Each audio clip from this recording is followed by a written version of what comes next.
Hello বন্ধুরা, আরেকটা ভিডিওতে জানাই তোমাদের স্বাগত। আজকে তোমাদের সাথে শেয়ার করব কিভাবে বিয়েবাড়ি যাওয়ার সময় তোমরা নিজেরাই নিজের চুলের হেয়ারস্টাইল করতে পারবে।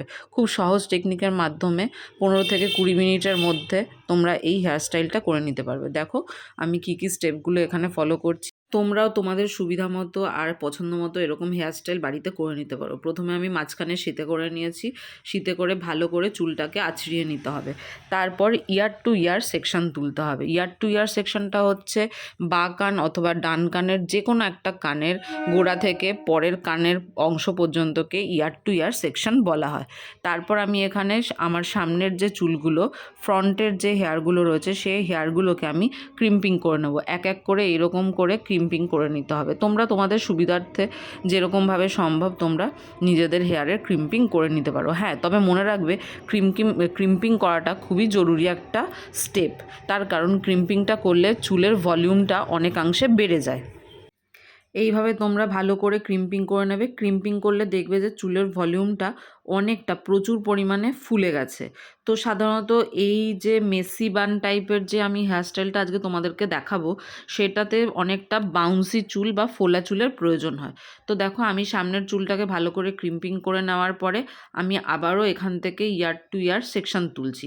ইয়ার টু ইয়ার সেকশনটা তোলার পরে আমি সামনের চুলগুলোকে সামনের দিকে নিয়ে নিয়েছি, আর পেছনে এখানে সুন্দর করে চুলটাকে আঁচড়িয়ে করে নিতে হবে একটা পনিটেল। পনিটেলটা তোমরা তোমাদের সুবিধা মতো একটু হাই পনিটেলও করতে পারো বা লো পনিটেলও করতে পারো। তো আমি আমার সুবিধা মতো এখানে মিডিয়াম পনিটেল করে নিয়েছি। এখানে পনিটেলটা করে নেওয়ার পর এইভাবে চুলটাকে ভালো করে বেঁধে নিলাম। আর এইখানে আমি ইউজ করেছি কোনো কার্লার মেশিন না, আমি এখানে ট্রিপল টং মেশিন ইউজ করেছি। তো তোমরা যদি বাড়িতে তোমাদের কার্লার মেশিন থেকে থাকে তো সেখানে কার্লার মেশিন দিয়েও এই হেয়ারস্টাইলটা ক্রিয়েট করতে পারো। তো যেহেতু আমার হাতে সময় কম ছিল, চটজলদি আমাকে হেয়ারস্টাইলটা কমপ্লিট করতে হবে, তাই জন্য আমি এখানে ট্রিপল টং মেশিনটা ইউজ করে নিয়েছি। ট্রিপল টং মেশিনটা দিয়ে তুমি সব ধরনের ওপেন বা বান যে কোনো ধরনের হেয়ারস্টাইল তুমি ক্রিয়েট করতে পারবে। আর ট্রিপল টং মেশিনটা থাকলে তোমার কম সময়ের মধ্যে সুন্দর একটা হেয়ারস্টাইলও ক্রিয়েট হয়ে যাবে। তো দেখো আমার এখানে কম সময়ের মধ্যে সামনের চুলগুলোকে কার্ল করা হয়ে গেছে। আর এবার একে একে আমি আমার ফেসের শেপ অনুযায়ী আমি চুলগুলোকে একে একে ক্লিপ দিয়ে সিকিওর করে নিচ্ছি। তারপরে সামনে কয়েকটা লকস আমি ছেড়ে দিয়েছি, হেয়ার ছেড়ে দিয়েছি, সেটাকে লাস্টে আমি কার্ল করে নেবো কার্লার মেশিন দিয়ে। তো তার জন্য আমি এখানে কয়েকটা চুলও ছেড়ে দিয়েছি। এবার আমি আমার মুখের শেপ অনুযায়ী চুলগুলোকে ক্লিপ দিয়ে আটকিয়ে নিচ্ছি আর হালকা হালকা করে ফুলিয়ে দেবো এবার। এরপর দেখো ঠিক এইরকমভাবে নিজের চুলটা নিজের পছন্দ অনুযায়ী ফোলাবে মুখের শেপ অনুযায়ী। আর আমার দেখো ব্যাক পোর্শনটা এরকম মেসি টাইপ লুক চলে এসছে। তো আমি এখানে হেয়ারস্টাইল করতে করতে একটু কুলও খাচ্ছিলাম, যেহেতু সরস্বতী পুজোর পরে এই হেয়ারস্টাইলটা ক্রিয়েট করছিলাম একটা ইভেন্টে যাওয়ার জন্য। তো তাই জন্য আমি এখানে কুল খেতে খেতে আমি আমার হেয়ারস্টাইলটা করছিলাম। তো তোমরা এখানে একটা হাত খোপা করে নিতে পারো, যেহেতু তোমরা এটা নিজেদের চুলে করছো তাই জন্য একটা হাত খোপা নিয়ে আর একটা গোগো নেটের সাহায্যে, এইরকম ধরনের গোগো নেটের সাহায্যে নিজের চুলটাকে একদম ভরপুর করে নিতে পারো। তো দেখো সামনের হেয়ারস্টাইলটাও কতটা ভালো লাগছে আর পেছনের হেয়ারস্টাইলটাও কতটা ভালো লাগছে। আর আমি এখানে একটা কম্বের মাধ্যমে আমার চুলটাকে হালকা হালকা করে ফুলিয়ে নিয়েছি। আর দেখো এখানে আমার কাছে একটা হেয়ার এক্সটেনশন রয়েছে, সেটাকে আমি কেটে নিয়েছিলাম। কেটে আমার চুলের সাইডে, খোপাটার সাইডে ভালো করে সিকিওর করে দেবো দুটো ক্লিপের সাহায্যে। দুটো হোক তিনটে হোক, তোমার যেরকম সিকিওর করার প্রয়োজন মনে হবে ভালো করে টাইট মতো, দেখতে যাতে ভালো লাগে সেই মতো তুমি এখানে সিকিওর করে নিতে পারো।